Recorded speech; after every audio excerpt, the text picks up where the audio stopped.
Hello everyone, nubkeks here, welcome back to Nub Raids. Quick news video for you here today, fresh out of the shower, and we have a champion chase tournament kicking off in-game tomorrow, which is going to include 2x voids and a 10x for Jorgid. I'm going to do a video hit on him, actually, probably later today or tomorrow, not sure which one.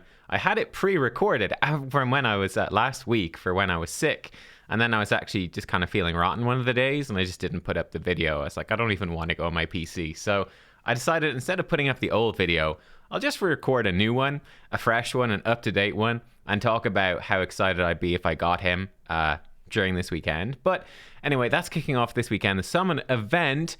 If you take first place, you'll win an amazing champion. Well, what are those amazing champions? Hold on to your hats, guys. They've told us, so here we go. Here we go. So, depending on your level, your account level, you can win different champions. 1 to 30, Jenga Hunter. 31 to 50, Frostbringer. 51 to 70, Glacea Soul Guide. 71 to 90, Gergo.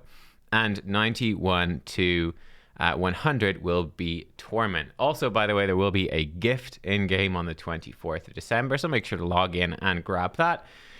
You just need to log in and grab it. You don't need to play or anything. Just grab it and have it and be happy. So let's take a look at these champions. First up, Jenga Hunter. I actually kind of like Jenga Hunter. A lot of people hate him. I actually used him for a good bit when I started the game. He has a 24% speed and arena aura. When you start off the game, that might be your best speed aura for arena for a long time. He's got 60% crit damage, 1498 base attack. The guy hits pretty hard. He's pretty good. He has an AoE nuke right here with a 4-turn cooldown that can decrease some turn meter and fill his turn meter a bit if he crits. And then he has a single target attack that, when booked up, will put freeze on all enemies for a turn if he kills an enemy, right, with a 3-turn cooldown. He's a double hitter A1 that can put decreased speed. I actually think Jenga Hunter's pretty solid. I think if you are that early on in the game, I think he's a good enough addition to your account. That being said, if you get Rhonda does the arena nuking just straight up better. So that is a bummer. If it weren't for Rhonda being there, I'd actually say Jenga Hunter is quite a nice reward for a new player. And how would I build him? Build him with high attack, high crit damage. For the sake of early game arena, you're probably going to want him with decent speed. So you're talking like 170, maybe even all the way up to 200 for early into mid game arena.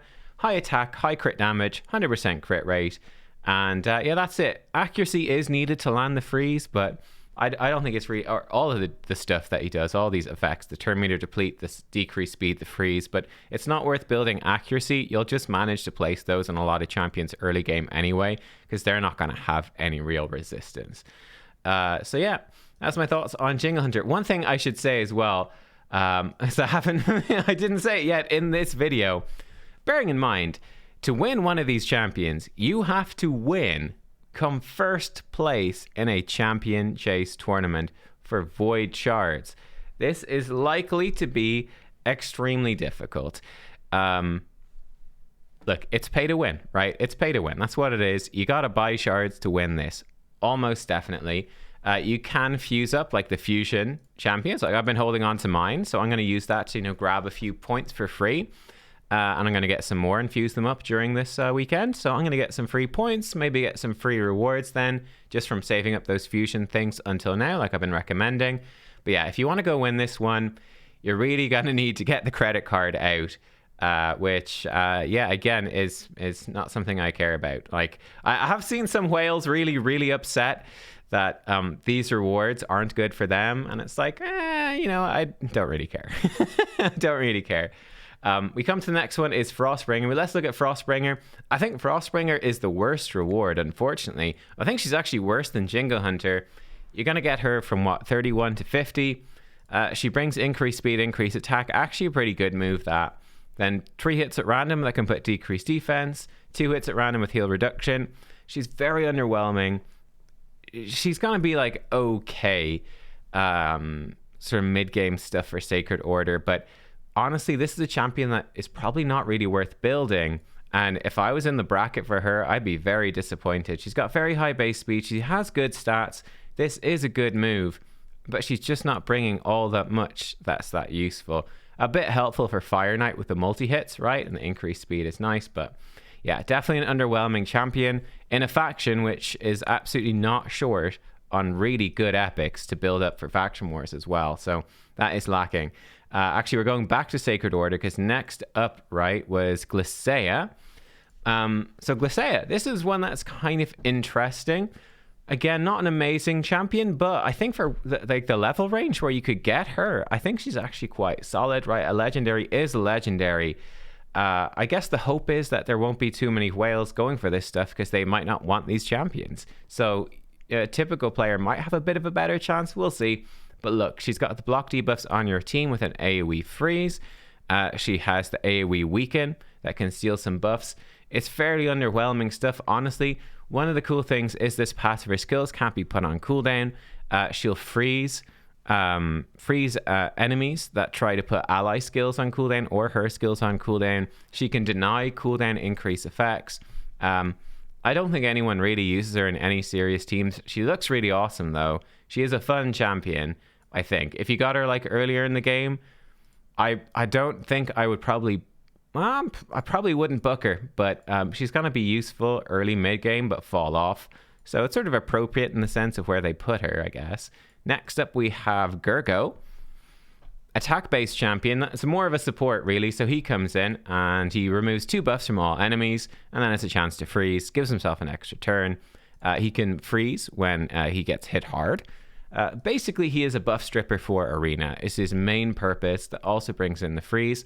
I think Gergo's actually he's an okay champion. I think he's okay. Definitely not a Void Legendary to be excited about, but he's okay, right? To strip buffs in Arena in a fast team, he's pretty decent. Strip their buffs and freeze them. Now Stone Skin really messes that up, but it's not a bad move. That he's good for Doom Tower waves and stuff as well. But yeah, like he's got no base accuracy, which sucks. His base speed's really bad. His stats aren't very good. It only does remove 2 buffs, so if the enemy team goes first and buffs up, your ability to remove those buffs becomes quite bad.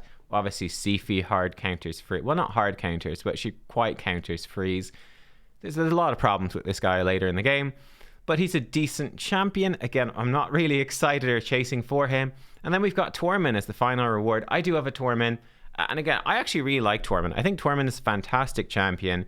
Is he meta in endgame Arena? No, but for all the way up, even into late game Arena, Torment is still very useful against those speed teams because he punishes teams that turn meter boost and that buff with his passive. It's very nice. He's very good for Doom Tower as well. He brings a ton of control with provokes, with the freezes. He can freeze on his A1. He can remove buffs on his A2. He's great, and he combos very well if you put a HP burner in there. He's gonna keep spamming his A1 whenever an enemy who is frozen takes damage from a HP burn debuff. So he can really spam this A1. He can put him in a stun set, and he's going to just be plowing out stuns. Really solid champion. I think he's very, very good. Yeah, again, like super, super late game. Not super relevant, but really all the way to that point. I think he's absolutely fantastic. So he's a great champion to get. I do have him. I like my Torment. I use my Torment. But yeah, look, there you are. That's sort of my thoughts on the champs. Again, it is what it is. It's a champ train. It's a champ chase tournament. So, you know, it's kind of for the whales. The whales, I'm sure, are fairly disappointed because it's not a prize they want to whale out for. Makes it a bit of a win for any free-to-play player because, you know, less pay to win is good for you. But, you know, there you go. Look, it is what it... I just hope that it means that people won't whale out for it too much and that... Yep, I'd say the one thing is just be careful. Don't get baited in to waste all your shards chasing after it. I think you really do need to be buying shards to win. You know, you can have someone just come in, buy a bunch of shards and snipe you at the end. And then you'll have wasted your shards and you can't come back for it if you're free to play. So be really careful. But look, there you are. My thoughts on the champs. Yeah, there you go. All right, I'll be back in a little bit with some more videos. Thanks for watching, guys. Bye-bye.